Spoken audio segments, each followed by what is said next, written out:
Hello world! Mabuhay! So today is Sunday at meron tayong oras para mag-prepare ng breakfast ng ating mga kiddos. So here I am. I'll be doing something different for today. Egg at saka hotdog lang yung atong main ingredients for now. And ang ginawa ko ay hiniwalay ko lang yung yolk sa egg white. And then, kukuha tayo ng 5 piraso din ng hotdogs.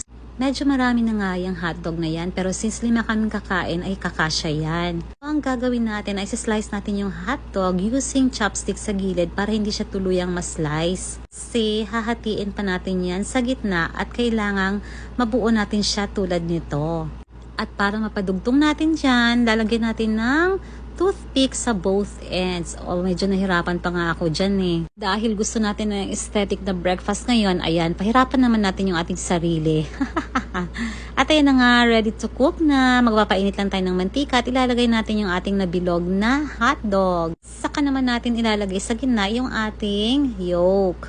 Kaartihan na jud kain nga pagkaluto pero okay ra gud na oy usahay ra bitaw, at least maiba naman yung ating presentation for the sake of art, diba? Ang ganda. At yung pinaglutuan din natin, doon din natin lulutuin yung ating egg white. Nalagyan ko na pala yan ng paminta at saka asin kasi masarap talaga sa akin yung may paminta. Saka ko naman nilagay yung na-slice kong kamatis at yung ating grated cheese, pero optional po yan.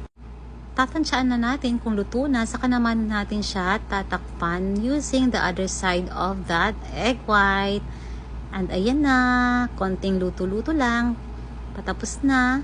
And we're now ready for breakfast. O, diba? Para tayong may half moon at saka may sun sa gilid. Diba? Yun lang, thank you so much.